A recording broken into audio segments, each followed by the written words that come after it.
Mini कुआं। सीमा गर्मियों की छुट्टियों में अपनी नानी के गांव आई थी। सीमा नानी के घर पहुंचने के बाद अपनी नानी के पैर छूती है और उनसे आशीर्वाद लेती है। तभी उसकी नानी उससे कहती है, इतनी बड़ी हो गई मेरी सीमा, चल जल्दी से हाथ मुंह धो ले, मैं तेरे लिए खाना लगा देती हूँ। भूख लगी होगी ना? हाँ नानी, भूख तो लग रही है मुझे, आपके हाथ के बने हुए पीले दाल और चावल खाने की।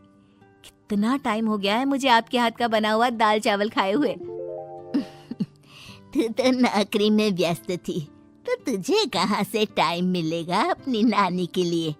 और जब इतने टाइम बाद आई है तो ज्यादा टाइम के लिए रुक कर जाएगी तू। हाँ नानी, इस बार पूरे 2 महीने के लिए आई हूँ।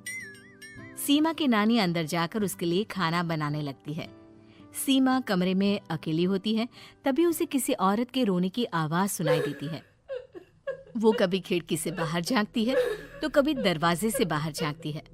उसे समझ में नहीं आ रहा होता है कि आखिर रो कौन रहा है। तभी नानी खाना लेकर आ जाती है।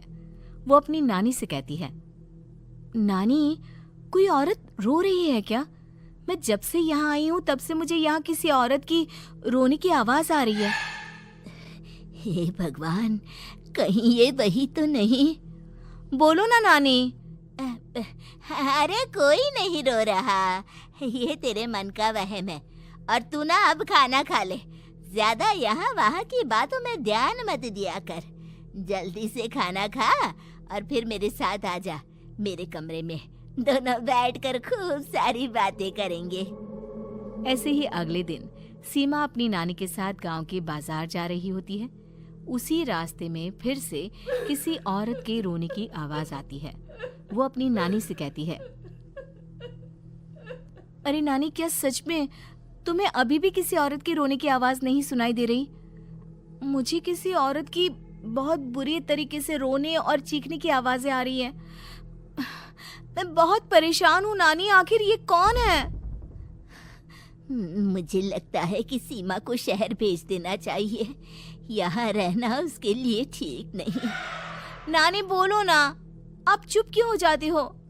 सीमा, तू घर चल, मुझे तुझसे बहुत जरूरी बात करनी है। नानी सीमा को घर ले आती है और सीमा से कहती है, सीमा, कल सुबह तू शहर वापस चली जाएगी। अरे अचानक?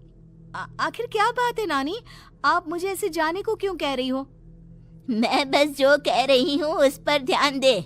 तू कल सुबह यहाँ से चली जाएगी, और ये बात मैं कोई मजाक में नहीं बोल रही। तू कल जाएगी तो मतलब जाएगी। अरे नानी, चली जाऊंगी मैं, ठीक है, पर आखिर बात क्या है ये तो बता दो। मम्मी से कोई बात हुई है या फिर मुझसे कोई गलती हुई है जो तुम मुझे अचानक से जाने के लिए बोल रही हो? देख सीमा, रात बहुत हो चुकी है और मुझे इस बारे में कोई बात नहीं करनी। चल, अब चल के मेरे साथ सो जा। सुबह की बस पकड़कर तुझे शहर भी तो जाना है।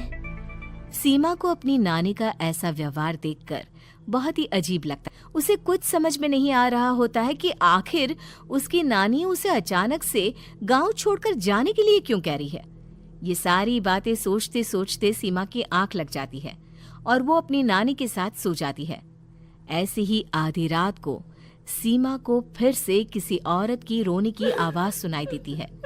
वो उस औरत की आवाज सुनकर बार बार करवटें बदल रही होती है और तभी उसे सपने में भी एक अजीब सी औरत की परछाई दिखाई देती है, जो इतना चीख चीख कर रो रही होती है कि सीमा डरकर उठ जाती है। वो पूरे पसीने पसीने हो रही होती है। वो अपने आसपास देखती है तो घर में बिल्कुल शांति का माहौल होता है। सीमा घबरा जाती है। वो अपनी नानी को जगाने की कोशिश करती है मगर उसकी नानी नहीं जगती। सीमा को फिर से उस औरत की रोने की आवाज सुनाई देती है। आखिरकार सीमा अपने आप को रोक नहीं पाती और वो घर का दरवाजा खोलकर बाहर निकलती है। आखिर ये माजरा क्या है?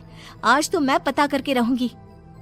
अब आवाज का पीछा करते हुए सीमा आधी रात को गांव के चौपाल के पास बने कुएं के पास पहुंच जाती है, जहां कुएं की चारों ओर बेड़ियां लगी होती हैं। उन बेड़ियों में लगे हुए ताले के साथ एक लाल रंग का कपड़ा और माता रानी का कलावा बंधा होता है। उस कुएं में से सीमा को किसी के रोने की आवाज आती है। सीमा परेशान हो जाती है। इस कुएं में कौन है? कौन है यहाँ? सुनो, कौन है? कौन रो रहा है? वो चिल्ला चिल्ला कर पूछती है और साथ ही लोगों को जगाने की कोशिश करती है, मगर किसी को भी उसकी आवाज सुनाई नहीं देती। अब सीमा खुद उस कुएं के पास की बेड़ियों और तालों को खोलने की कोशिश करती है और किसी तरह कुछ देर की मशक्कत के बाद सीमा उसको खोल भी देती है। और जैसे ही वो कुआं खोलकर उसके अंदर झांकती है, सीमा उस कुएं में गिर जाती है। इतने में उसकी नानी की नींद भी खुल जाती है और सीमा को पास ना देखकर नानी परेशान हो जाती है। नानी घबराकर पूरे घर में उसे ढूंढने की कोशिश करती है, जिसके बाद उसकी नानी और सभी लोग उस खूनी कुएं के पास जाते हैं और सीमा की नानी कुएं के पास खड़ी होती है। सभी गांव वालों और सीमा की नानी को सीमा के चिल्लाने की आवाज आती है। बचाओ, कोई मुझे बचाओ। मेरी बच्ची, हम आ गए, हम तुझे बचा लेंगे। नानी, मुझे यहाँ बहुत डर लग रहा है। यहाँ इंसान की कटी हुई मुंडिया, हाथ, पैर और कंकाल है और खून भी है। नानी, मुझे डर लग रहा है।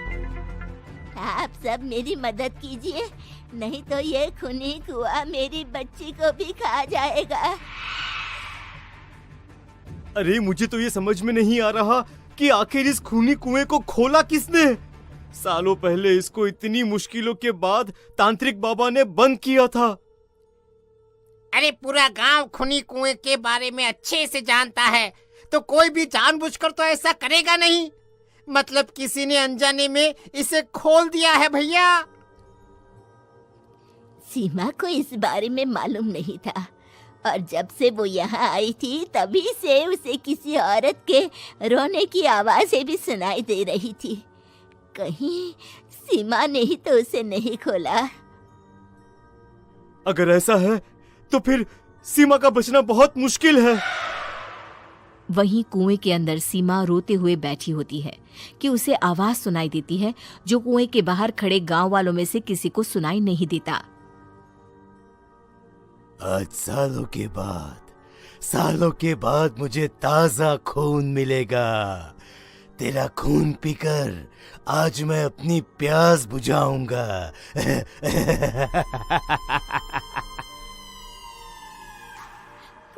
कौन है? कौन है? मत मारो प्लीज, मुझे जाने दो प्लीज। मैंने किसी का क्या बिगाड़ा है? वो तुझे मरने के बाद पता चल ही जाएगा। जितने में गांव वाले और सीमा की नानी कुछ सोच पाते, उतने में उन्हें सीमा के चिल्लाने की आवाज आती है और अगले ही पल सब शांत हो जाता है। क्या हुआ? सीमा, मेरी बेटी। माफ करना बहन, लेकिन अब सीमा वापस नहीं आएगी। हमें एक बार फिर से कुएं को बंद करना होगा। गांव वाले तभी तांत्रिक को बुलाकर लाते हैं। एक बार फिर अपनी शक्ति से तांत्रिक बाबा उस कुएं को हमेशा हमेशा के लिए बंद कर देते हैं और वहां एक बोर्ड लगा दिया जाता है कि यहाँ आना मना है।